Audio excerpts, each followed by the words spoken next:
French ஆட்சியாளர்களால் ஆட்சி செய்யப்பட்ட புதுச்சேரி பகுதி டச்சு மற்றும் ஆங்கிலேயர்களின் கட்டுப்பாட்டிலும் சில காலம் இருந்த பகுதியாகும்.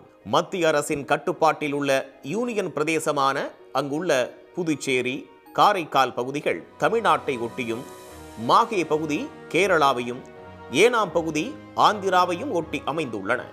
இந்தியா சுதந்திரம் பெற்ற போது பிரெஞ்சு அரசின் கட்டுப்பாட்டில் இருந்து புதுச்சேரி 1954ஆம் ஆண்டுதான் இந்தியாவுடன் இணைந்தது. அழகு மிளிரும் ஆரோவில் சர்வதேச நகரம், பாரதியார் நினைவை போற்றும் அருங்காட்சியகம், பிரான்ஸ் போர் நினைவிடம், ரோமானியர் கால வணிகத்தை அகழாய்வில் வெளிப்படுத்திய அரிக்கமேடு, பாரம்பரிய பிரெஞ்சு கட்டடங்கள், மணக்குள விநாயகர் கோயில், சண்டே மார்க்கெட், காந்தி கடற்கரை ஆகியவை தொகுதியின் அடையாளங்கள். நீண்ட காலமாக உள்ள மாநில அந்தஸ்து கோரிக்கையும், மக்கள் பிரதிநிதிகளை விட துணைநிலை ஆளுநர் அதிக அதிகாரத்துடன் இருப்பதும் புதுச்சேரி அரசியலின் முக்கிய அம்சங்கள். தங்களுக்கான நிதியை மத்திய அரசிடம் பெறுவது எப்போதும் சிக்கலாகவே இருப்பதாக கூறும் புதுவை வாக்காளர்கள் நல்லாட்சி நடப்பதும் தடுமாற்றமாகவே இருப்பதாக குமுறுகின்றனர். புதுச்சேரிக்கு தனி மாநில தகுதி இல்லாத காரணத்தால மிகப்பெரிய அளவில் இங்கே மாநில வளர்ச்சி பாதிப்படைஞ்சுன்னு இருக்குது. மாநில மக்களோட உரிமைகள் பறிபோயின்னு இருக்குது. புதுச்சேரிக்கு மண்ணின் மீதுக்கான வேலை, புதுச்சேரி மக்களோட உரிமை பாதுகாக்கணும்னா புதுச்சேரிக்குன்னு ஒரு உரிமை வேணும். அந்த உரிமை வேணும்னா தனி மாநில தகுதி பெற்ற அடைஞ்சால்தான் அது நிறைவடையும். மக்கள் பல்வேறு பிரச்சனைகளில் சிக்கி தவிக்கும் நிலையில் 600 கோடி ரூபாய் செலவில் புதிய சட்டப்பேரவையை கட்டுவது தொடர்பாக அரசும் துணைநிலை ஆளுநரும் மோதிக்கொள்வதாக வேதனையுடன் கூறுகிறார்கள் புதுவை வாக்காளர்கள். புதுச்சேரிக்கான கடன் தள்ளுபடி என்ற வாக்குறுதி என்ன ஆனது என கேள்வி எழுப்புகிறார்கள் அவர்கள். கடந்த 2.5 வருஷத்துக்கு முன்னாடி நிர்மலா சீதாராமன் நிதியமைச்சர் அவர்கள் பாண்டிச்சேரிக்கு வந்த போதும் பாண்டிச்சேரியில் பாலாறும் தேனாரும் ஓட வைக்க போகிறோம், பாண்டிச்சேரியோட கடனை எல்லாம் தள்ளுபடி செய்வோம் அப்படின்னு சொல்லி வாக்குறுதியாகவே சொல்லிட்டு போயிருந்தார் தேர்தல் பிரச்சாரத்தின் போது. இங்கே இருக்கிற அரசாங்கம் பொறுத்த வரைக்கும் மக்களுக்கு எந்த திட்டங்களையும் செய்கிறது கிடையாது. புதுச்சேரியில் 10,000 அரசு சார்பு கூட்டுறவு நிறுவன ஊழியர்களுக்கு ஊதியம் சரியாக கிடைக்காமல் இருப்பதும், வேலையில்லா திண்டாட்டம் அதிகரிப்பதும் தீரா தலைவலியாக தொடர்கிறது. முக்கிய பஞ்சாலையான AFT மில் இயக்கப்படாததால் பெரிய அளவில் பொருளாதாரம் முடங்கி இருப்பதாக கூறுகிறார்கள் புதுவை வாக்காளர்கள்.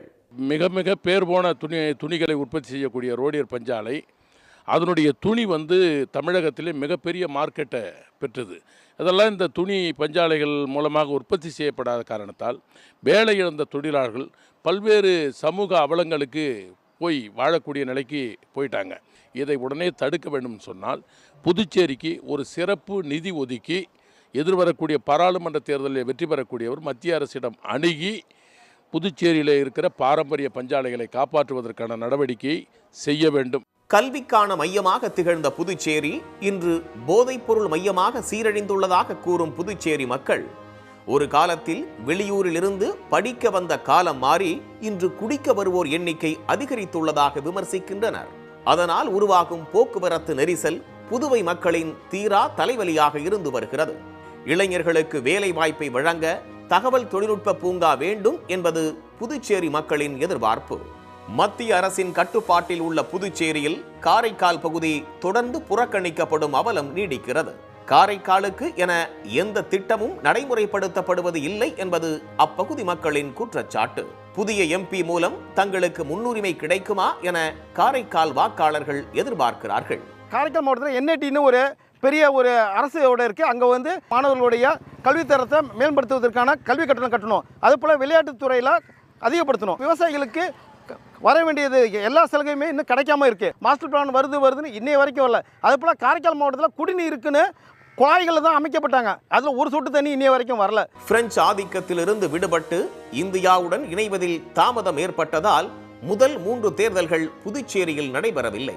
புதுச்சேரியில் ஆண் வாக்காளர்கள் 4,79,329 பேரும், பெண் வாக்காளர்கள் 5,41,437 பேரும் என மொத்தம் 10,07,179 வாக்காளர்கள் உள்ளனர். ஆண்களை விட பெண் வாக்காளர்களே அதிகம். இதுவரை 14 மக்களவை தேர்தல்களை சந்தித்துள்ள புதுச்சேரியில் 10 முறை காங்கிரஸ் வெற்றி பெற்றுள்ளது. திமுக, அதிமுக, NR காங்கிரஸ், பாமக ஆகியவை தலா ஒரு முறை வெற்றியை ருசித்துள்ளன. கடந்த தேர்தலில் திமுகவுடன் கூட்டணியாக களம் கண்ட காங்கிரஸ் வேட்பாளர் வைத்திலிங்கம் 4,44,981 வாக்குகள் பெற்று வெற்றி பெற்றார். அவரை எதிர்த்து என்ஆர் காங்கிரஸ் சார்பில் போட்டியிட்ட டாக்டர் நாராயணசாமி 2,47,956 வாக்குகள் பெற்றார். இந்த முறையும் திமுக கூட்டணியில் காங்கிரஸ் வேட்பாளரே களமிறங்குகிறார். அவரை எதிர்த்து என்ஆர் காங்கிரஸ் ஆதரவுடன் பாஜக வேட்பாளர் போட்டியிட உள்ளார்.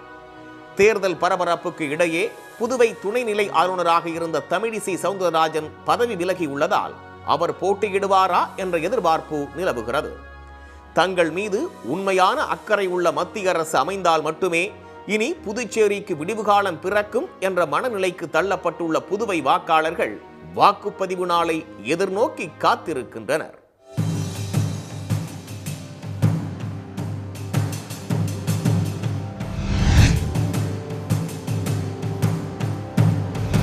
உடனுக்குடன் செய்திகளை தெரிந்து கொள்ள சன் நியூஸ் பெல் ஐகானை கிளிக் பண்ணுங்க.